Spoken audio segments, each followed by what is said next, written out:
Bapak, Ibu, dan saudara-saudariku yang terkasih dalam Tuhan kita Yesus Kristus, salam sejahtera untuk kita semua. Berkat Allah yang Maha Kuasa senantiasa menyertai kita. Hari Minggu tanggal 6 Februari tahun 2022 adalah hari Minggu biasa kelima. Marilah kita mendengarkan dan merenungkan bacaan-bacaan kitab suci. Bacaan pertama dari kitab Yesaya pasal 6 ayat 1 sampai 2a, dilanjutkan dengan ayat 3 sampai 8. Dalam tahun matinya Raja Uzia, aku melihat Tuhan duduk di atas tahta yang tinggi dan menjulang, dan ujung jubahnya memenuhi bait suci. Para serafim berdiri di sebelah atasnya, masing-masing mempunyai 6 sayap. Dan mereka berseru seorang kepada seorang, katanya, "Kudus, kudus, kuduslah Tuhan semesta alam, seluruh bumi penuh kemuliaan-Nya." Maka bergoyanglah alas ambang pintu disebabkan suara orang yang berseru itu, dan rumah itu pun penuhlah dengan asap.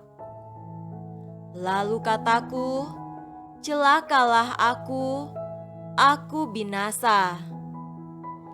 Sebab aku ini seorang yang najis bibir, dan aku tinggal di tengah-tengah bangsa yang najis bibir, namun mataku telah melihat Sang Raja, yakni Tuhan semesta alam." Tetapi seorang daripada serafim itu terbang mendapatkan aku. Di tangannya ada bara yang diambilnya dengan sepit dari atas mezbah. Ia menyentuhkannya kepada mulutku serta berkata, "Lihat, ini telah menyentuh bibirmu, maka kesalahanmu telah dihapus dan dosamu telah diampuni." Lalu aku mendengar suara Tuhan berkata, "Siapakah yang akan kuutus, dan siapakah yang mau pergi untuk aku?" Maka sahutku, "Ini aku, utuslah aku." Demikianlah sabda Tuhan. Syukur kepada Allah.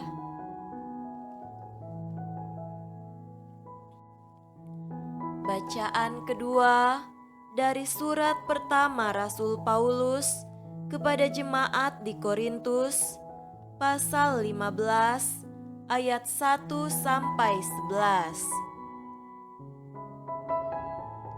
Dan sekarang saudara-saudara, aku mau mengingatkan kamu kepada Injil yang aku beritakan kepadamu dan yang kamu terima dan yang di dalamnya kamu teguh berdiri. Oleh Injil itu kamu diselamatkan, asal kamu teguh berpegang padanya, seperti yang telah kuberitakan kepadamu, kecuali kalau kamu telah sia-sia saja menjadi percaya. Sebab yang sangat penting telah kusampaikan kepadamu, yaitu apa yang telah kuterima sendiri, ialah bahwa Kristus telah mati karena dosa-dosa kita, sesuai dengan kitab suci, bahwa Ia telah dikuburkan, dan bahwa Ia telah dibangkitkan pada hari yang ketiga, sesuai dengan kitab suci. Bahwa Ia telah menampakkan diri kepada Kefas dan kemudian kepada kedua belas muridnya.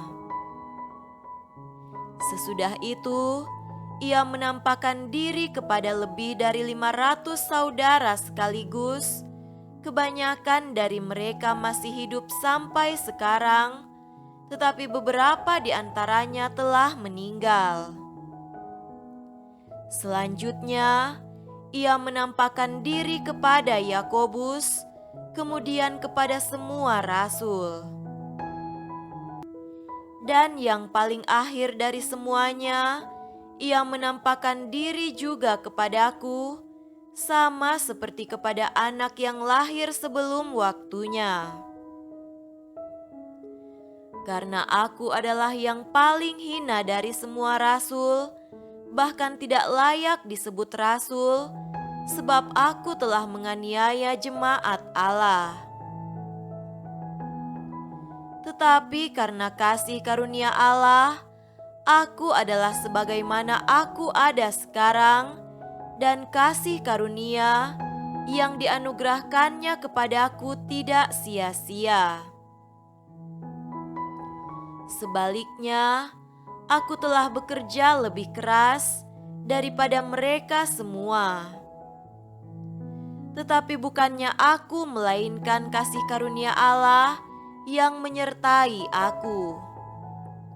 Sebab itu, baik aku maupun mereka, demikianlah kami mengajar, dan demikianlah kamu menjadi percaya. Demikianlah sabda Tuhan.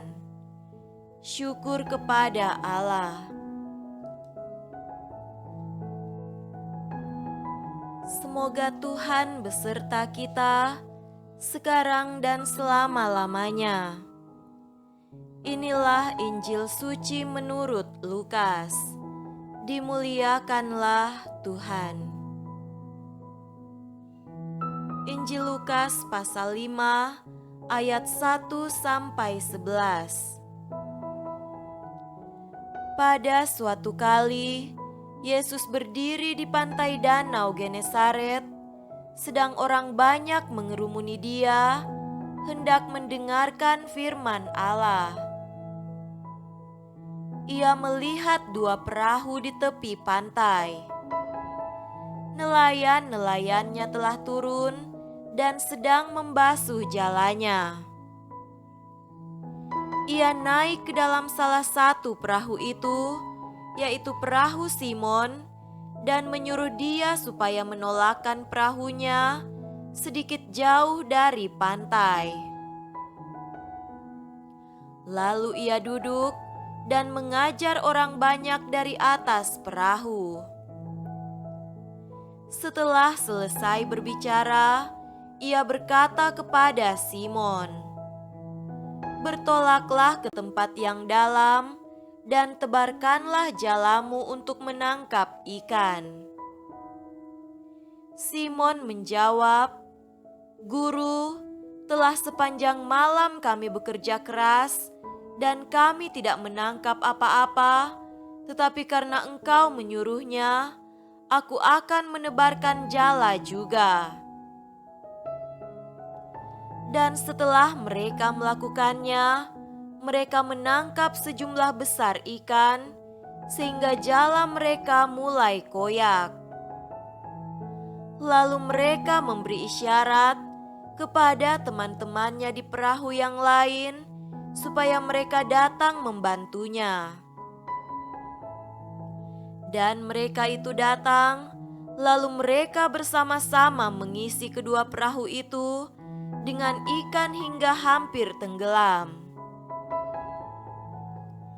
Ketika Simon Petrus melihat hal itu, ia pun tersungkur di depan Yesus dan berkata, "Tuhan, pergilah daripadaku, karena aku ini seorang berdosa." Sebab ia dan semua orang yang bersama-sama dengan dia takjub oleh karena banyaknya ikan yang mereka tangkap.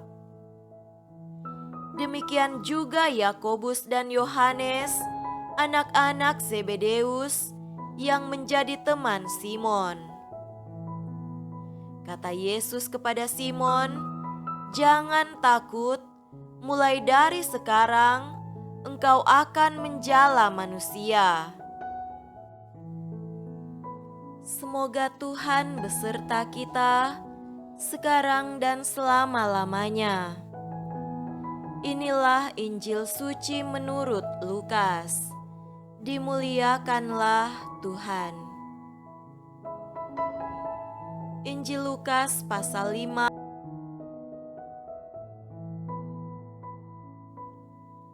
Saudara-saudariku yang terkasih dalam Tuhan kita Yesus Kristus, tema renungan kita pada hari ini adalah Inilah aku, utuslah aku. Seorang ayah sehari-hari sibuk bekerja untuk mencari nafkah. Pekerjaan tidak selalu mudah. Ada banyak tantangan, hambatan dan kesulitan, atau bahkan kegagalan yang ia alami. Tetapi dia tidak gampang menyerah, sebab ada tanggung jawab besar di pundaknya sebagai seorang kepala keluarga, yaitu menyediakan kebutuhan untuk istri dan anak-anaknya. Di balik statusnya yang mulia sebagai kepala keluarga, ada tanggung jawab besar yang diembannya dengan tulus karena cintanya terhadap keluarganya. Saudara terkasih, bacaan-bacaan kitab suci yang kita dengarkan hari ini berbicara tentang status kita sebagai murid-murid Kristus dan tanggung jawab yang melekat padanya, yaitu menjadi penjala manusia. Ketika Yesus sedang berjalan di pesisir pantai Danau Genesaret, dia bertemu dengan banyak orang. Mereka mendengarkan pengajarannya. Tetapi, tindakan Yesus menjadikan Petrus sebagai penjala manusia memperlihatkan kehendaknya yang lebih dalam lagi. Ia ingin agar para pengikutnya tidak hanya menjadi pendengar sabda dan pengajarannya saja, tetapi lebih daripada itu, aktif menjadi pelaku dan pewarta firman agar banyak orang diselamatkan. Kadang misi menjala manusia dipandang sebagai tugas dari mereka yang tertahbis ataupun kaum religius saja. Umat beriman pada umumnya merasa tidak layak atau tidak mampu untuk menjadi penjala manusia karena merasa tidak tahu kitab suci, ilmu filsafat dan teologi, kitab suci, ilmu pastoral dan sebagainya. Pandangan seperti ini keliru. Sebab syarat yang utama yang diminta oleh Tuhan bukanlah pertama-tama kehebatan pengetahuan dan keterampilan diri kita sendiri, melainkan ketaatan kepada Kristus. Mari kita bercermin dari 3 tokoh iman dalam bacaan kitab suci pada hari ini. Pertama, Nabi Yesaya. Nabi besar ini merasa tidak layak di hadirat Allah yang Maha Kudus. Ia berkata, "Celakalah aku, sebab aku seorang yang najis bibir, dan aku tinggal di tengah-tengah bangsa yang najis bibir." Tetapi Tuhan tidak mencari orang yang sempurna untuk menjadi utusannya. Lewat serafim, Tuhan menyentuh bibir Yesaya dan menyucikannya. Ia mengampuni dosa Yesaya dan meminta kesediaannya untuk diutus. Yesaya yang awalnya merasa tidak layak ini kemudian menjawab, "Inilah aku, utuslah aku." Tokoh kedua adalah Petrus. Ia hanyalah seorang nelayan kecil di Galilea, tidak punya latar belakang pendidikan tinggi, bukan orang yang dihormati di kalangan Israel.